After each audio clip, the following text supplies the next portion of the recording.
Hello defence lovers, आज के defence bulletin में हम बात करेंगे इंडिया की rapidly evolving air defence strategy, stealth drone programmes, missile modernisation और future AI driven warfare capability के S-400 डेवलपमेंट से लेकर Ghatak UCAV, Astra missile production और स्मार्ट डिकॉय सिस्टम्स तक।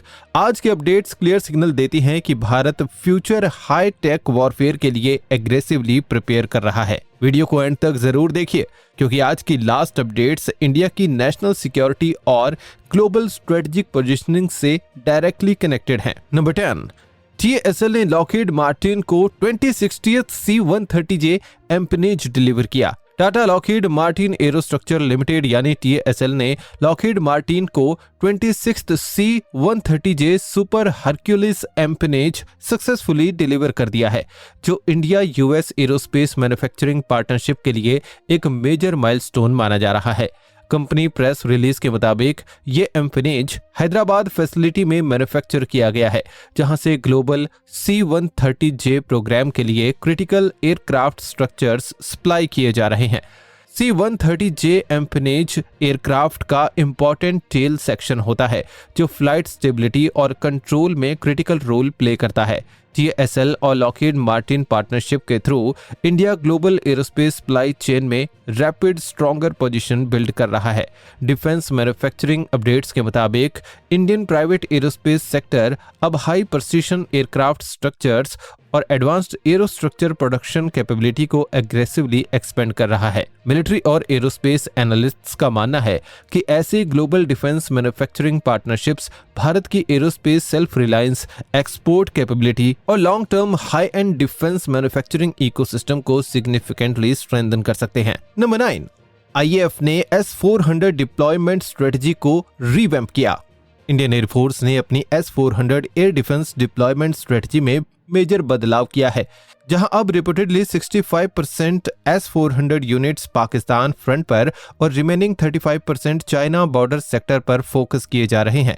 AFI और डिफेंस अपडेट्स के मुताबिक यह शिफ्ट साउथ एशिया के इवॉल्विंग थ्रेट्स एनवायरनमेंट और रीसेंट रीजनल टेंशंस को देखते हुए की गई है।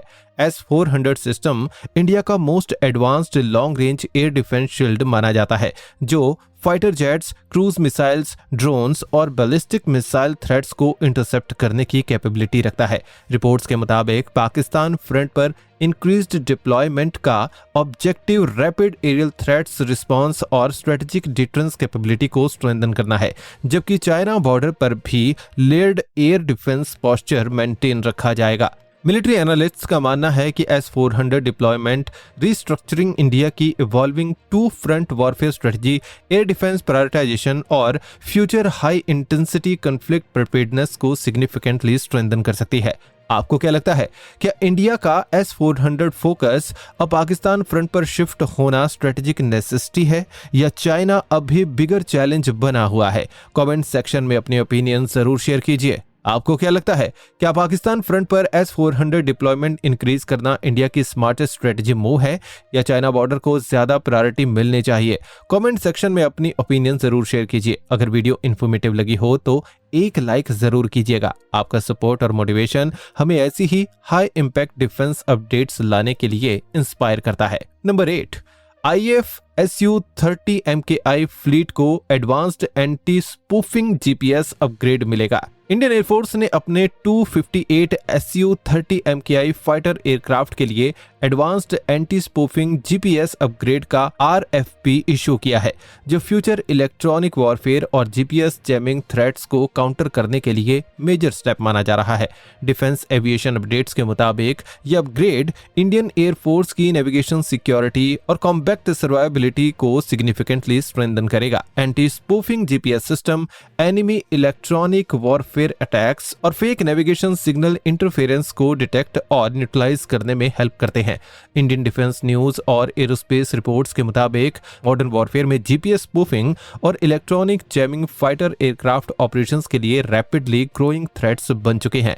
Su-30 MKI fleet Indian air force का बैकबोन माना जाता है, इसीलिए एडवांस्ड नेविगेशन प्रोटेक्शन सिस्टम्स को हाई प्रायोरिटी दी जा रही है। मिलिट्री एनालिस्ट्स का मानना है कि advanced anti spoofing capability, future network centric warfare, deep strike missions और कॉन्टेस्टेड एयर स्पेस ऑपरेशंस में इंडियन एयरफोर्स की कॉम्बैट रिलायबिलिटी को मेजर बूस्ट दे सकती है। आपको क्या लगता है, फ्यूचर वॉर्स में मिसाइल से ज्यादा डेंजरस इलेक्ट्रॉनिक वॉरफेयर और जीपीएस जैमिंग बन सकते हैं? कमेंट सेक्शन में अपनी ओपिनियन जरूर शेयर कीजिए। अगर वीडियो इन्फॉर्मेटिव लगी हो तो लाइक और सब्सक्राइब करके सपोर्ट जरूर कीजिएगा।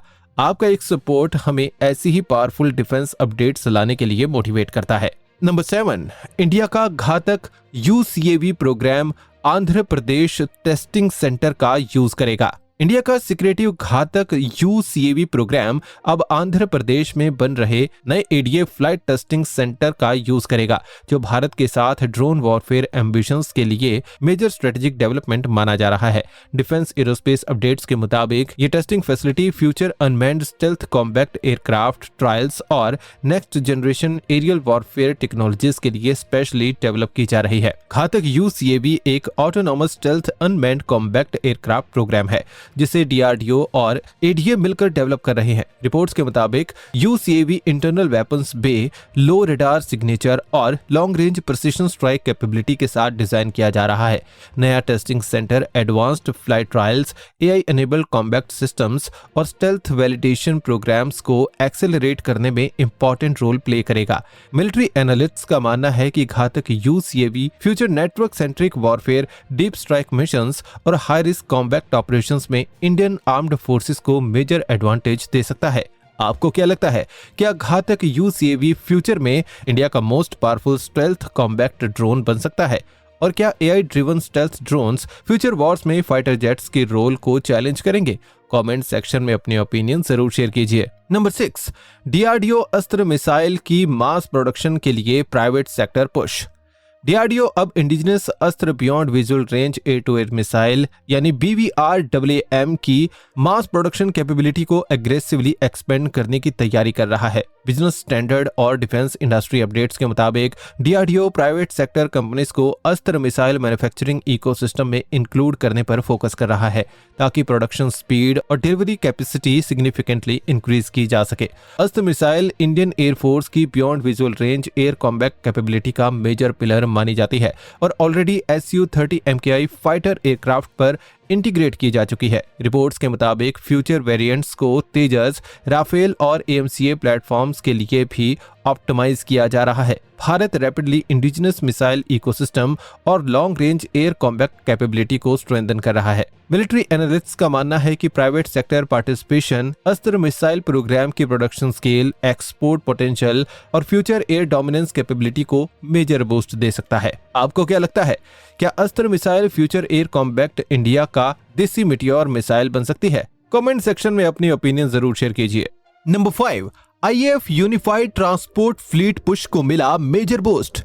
इंडियन एयरफोर्स अब अपनी एजिंग ट्रांसपोर्ट फ्लीट को मॉडर्नाइज करने के लिए यूनिफाइड ट्रांसपोर्ट फ्लीट स्ट्रेटजी पर एग्रेसिवली फोकस कर रही है। डिफेंस एविएशन अपडेट्स के मुताबिक मल्टी रोल ट्रांसपोर्ट एयरक्राफ्ट यानी MTA प्रोग्राम फ्यूचर में AN-32 फ्लीट को रिप्लेस करेगा और IL-76 हैवी ट्रांसपोर्ट एयरक्राफ्ट्स पर ऑपरेशनल लोड को सिग्निफिकेंटली रिड्यूस करेगा। न्यूज बीट और डिफेंस रिपोर्ट्स के मुताबिक आईएएफ एक लीनर, फास्टर और more efficient airlift backbone develop करना चाहती है, जो ट्रूप डिप्लॉयमेंट, लॉजिस्टिक्स सपोर्ट और रैपिड रिस्पांस मिशंस को बेटर हैंडल कर सके।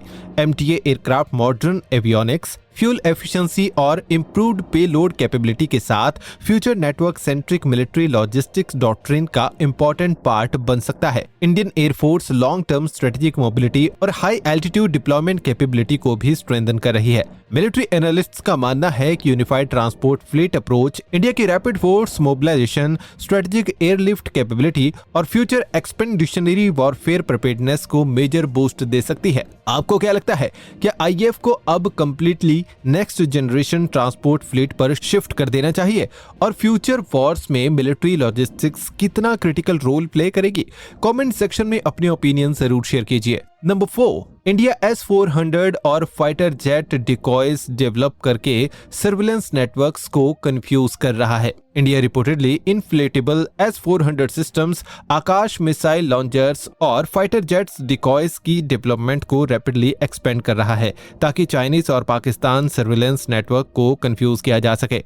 डिफेंस स्ट्रेटेजिक अपडेट्स के मुताबिक ये deception based warfare tactics future battlefield survivability और स्ट्रेटेजिक कंसीलमेंट के लिए इंक्रीजिंगली इंपॉर्टेंट बनती जा रही हैं। Inflatable decoys real military assets की तरह रडार और सैटेलाइट सिग्नेचर्स मिमिक कर सकते हैं, जिससे एनिमी रिकॉनेसेंस और टारगेटिंग सिस्टम्स मिसलीड हो सके।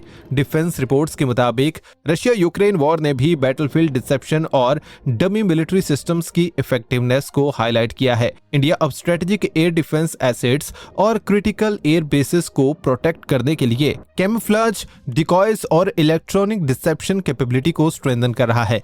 मिलिट्री एनालिस्ट्स का मानना है कि फ्यूचर वॉर्स में सिर्फ फायर पावर ही नहीं बल्कि डिसेप्शन वॉरफेयर, इलेक्ट्रॉनिक मास्किंग और सर्विलेंस कंफ्यूजन टैक्टिक्स भी बैटलफील्ड सर्वाइवल और स्ट्रेटेजिक एडवांटेज डिसाइड करेंगे। आपको क्या लगता है, क्या इनफ्लेटेबल S-400 और fighter jets decoy future warfare में रियल बैटलफील्ड गेम चेंजर बन सकते हैं? कमेंट सेक्शन में अपनी ओपिनियन जरूर शेयर कीजिए। नंबर 3, पाकिस्तान सी-पैक को स्लो करके यूएस के साथ स्ट्रेटेजिक शिफ्ट की तरफ बढ़ रहा है। पाकिस्तान के army chief Asim Munir reportedly China Pakistan economic corridor यानी सी-पैक प्रोजेक्ट्स की स्पीड को डेलिब्रेटली स्लो कर रहे हैं, जो इस्लामाबाद के स्ट्रेटेजिक डायरेक्शन में पॉसिबल शिफ्ट का सिग्नल माना जा रहा है। इंडियन डिफेंस न्यूज और जियोपॉलिटिकल रिपोर्ट्स के मुताबिक पाकिस्तान अब बीजिंग के साथ ऑल वेदर पार्टनरशिप मेंटेन करते हुए भी वॉशिंगटन और गल्फ नेशंस के साथ क्लोजर कोऑर्डिनेशन एक्सप्लोर कर रहा है। रिपोर्ट्स के अकॉर्डिंग $62 बिलियन सी-पैक प्रोग्राम की स्लो डाउन कंसर्न चाइना के स्ट्रेटेजिक इन्फ्लुएंस और रीजनल कनेक्टिविटी एम्बिशंस को इम्पैक्ट कर सकती हैं। साथ ही Gulf countries specially UAE reportedly regional trade और एनर्जी कॉरिडोर्स में अपने इंटरेस्ट्स को एग्रेसिवली सिक्योर करने की कोशिश कर रहे हैं। एनालिस्ट्स का मानना है कि Pakistan economy pressure, IMF dependency और चेंजिंग जियोपॉलिटिकल अलाइनमेंट्स के बीच स्ट्रेटेजिक बैलेंसिंग स्ट्रेटजी अडॉप्ट कर रहा है। मिलिट्री और जियोपॉलिटिकल एनालिस्ट्स का मानना है कि अगर सी-पैक मोमेंटम वीक होता है तो साउथ एशिया और इंडो पैसिफिक में चाइना की लॉन्ग टर्म स्ट्रेटेजिक पोजीशनिंग पर नोटिसेबल इंपैक्ट पड़ सकता है। आपको क्या लगता है, क्या पाकिस्तान सच में चाइना से स्ट्रेटेजिक डिस्टेंस बना रहा है या ये सिर्फ टेम्पररी जियोपॉलिटिकल बैलेंसिंग स्ट्रेटजी है? कमेंट सेक्शन में अपनी ओपिनियन जरूर शेयर कीजिए। Number 2, Delhi red fort blast case में NIA ने AI मिसयूज और अलकायदा मॉड्यूल का खुलासा किया। Delhi red fort blast investigation में नेशनल इन्वेस्टिगेशन एजेंसी यानी NIA ने एक मेजर रिवीलेशन किया है, जहां AI प्लेटफॉर्म के एलिस्ड मिसयूज और रेडिकलाइज्ड डॉक्टर मॉड्यूल का कनेक्शन सामने आया है। इंडियन डिफेंस न्यूज और इन्वेस्टिगेशन अपडेट्स के मुताबिक case Ansar Ghazwat ul Hind linked terror network से कनेक्टेड बताया जा रहा है, जो अल कायदा इंस्पायर्ड एक्सट्रीमिस्ट इकोसिस्टम का पार्ट माना जाता है। NIA चार्जशीट के according accused individually allegedly AI tools और डिजिटल प्लेटफॉर्म का यूज टेरर प्लानिंग, रेडिकलाइजेशन और ऑपरेशनल कोऑर्डिनेशन के लिए कर रहे थे। इन्वेस्टिगेशन के मुताबिक modern extremist networks encrypted communication, AI generated propaganda और ऑनलाइन रिक्रूटमेंट टेक्निक्स का एग्रेसिवली यूज कर रहे हैं। सिक्योरिटी एजेंसीज अब AI ड्रिवन साइबर रेडिकलेशन और टेक एनेबल्ड टेरर इकोसिस्टम्स को मेजर नेशनल सिक्योरिटी चैलेंज के रूप में देख रही हैं। मिलिट्री और सिक्योरिटी एनालिस्ट्स का मानना है कि फ्यूचर काउंटर टेरर ऑपरेशंस में सिर्फ फिजिकल सिक्योरिटी नहीं बल्कि AI मॉनिटरिंग, साइबर इंटेलिजेंस और डिजिटल सर्विलेंस कैपेबिलिटीज भी एक्सट्रीमली क्रिटिकल होने वाली हैं। आपको क्या लगता है, क्या AI टेक्नोलॉजी फ्यूचर में नेशनल सिक्योरिटी के लिए सबसे बड़ा साइबर थ्रेट बन सकती है? कमेंट सेक्शन में अपनी ओपिनियन जरूर शेयर कीजिए। नंबर 1, रूबियो ने रेसिस्ट रिमार्क्स को स्टूपिड स्टफ बताया। यूएस इंडिया स्ट्रेटेजिक टाइज पर दिया जोर। US secretary of state Marco Rubio ने इंडियंस के खिलाफ रेसिस्ट रिमार्क्स को स्टूपिड स्टफ बताते हुए क्लियर किया है कि ऐसे कमेंट्स अमेरिका के ऑफिशियल कैरेक्टर्स को रिप्रेजेंट नहीं करते। डिप्लोमेटिक अपडेट्स के मुताबिक रूबियो ने न्यू दिल्ली विजिट के दौरान यूएस इंडिया स्ट्रेटेजिक पार्टनरशिप को 21st ऑफ सेंचुरी की मोस्ट इंपॉर्टेंट पार्टनरशिप्स में से एक बताया। रूबियो ने defence cooperation, Indo Pacific security, technology partnerships और इकोनॉमिक कोलैबोरेशन पर भी एम्फसाइज दिया। इंडियन डिफेंस न्यूज और डिप्लोमेटिक रिपोर्ट्स के मुताबिक वॉशिंगटन और न्यू दिल्ली दोनों चाइना के ग्रोइंग इन्फ्लुएंस और इंडो पैसिफिक स्टेबिलिटी को लेकर स्ट्रेटेजिक कोऑर्डिनेशन कंटिन्यूअसली डीपन कर रहे हैं। रिसेंट ईयर्स में डिफेंस एग्रीमेंट्स, सेमीकंडक्टर कॉर्पोरेशन और मिलिट्री इंटरऑपरेबिलिटी शार्पली इंक्रीज हुई हैं। मिलिट्री और जियोपॉलिटिकल एनालिस्ट्स का मानना है कि strong US India partnership future Indo Pacific balance of power, technology security और रीजनल स्ट्रेटेजिक स्टेबिलिटी में मेजर रोल प्ले करेंगे। आपको क्या लगता है, क्या India US strategic partnership future में चाइना के अगेंस्ट स्ट्रॉन्गर जियोपॉलिटिकल अलायंस बन सकती है? कमेंट सेक्शन में अपनी ओपिनियन जरूर शेयर कीजिए। Defence takeaway. आज का सबसे बड़ा डिफेंस टेकअवे यह है कि Bharat simultaneously air power, missile capability, stealth drone ecosystem और स्मार्ट बैटलफील्ड डिसेप्शन टेक्नोलॉजीज को स्ट्रेंथन कर रहा है। S-400 redeployment, anti spoofing upgrades, अस्त्र मिसाइल मास प्रोडक्शन और indigenous UAV engine development clear signal देते हैं कि इंडिया फ्यूचर नेटवर्क सेंट्रिक और एआई एनेबल्ड वॉरफेयर डॉक्ट्रिन की तरफ रैपिडली मूव कर रहा है। साथ ही घातक यूसीएवी और smart border security initiative future autonomous combat environment की प्रिपेयर्डनेस को भी हाईलाइट करते हैं। स्ट्रेटेजिक लेवल पर इंडिया अब सिर्फ डिफेंसिव पोस्चर नहीं बल्कि टेक्नोलॉजिकल डोमिनेंस और long term defence architecture build करने पर फोकस कर रहा है। आपको क्या लगता है, क्या इंडिया नेक्स्ट डेकेड में एशिया की स्ट्रॉन्गेस्ट हाईटेक मिलिट्री पावर बन सकता है? कमेंट सेक्शन में अपने ओपिनियन जरूर शेयर कीजिए। अगर वीडियो इन्फॉर्मेटिव लगी हो तो लाइक, शेयर और सब्सक्राइब करना बिल्कुल भी मत भूलिएगा। आपका सपोर्ट हमें ऐसी ही पावरफुल डिफेंस अपडेट्स लाने के लिए मोटिवेट करता है। जय हिंद।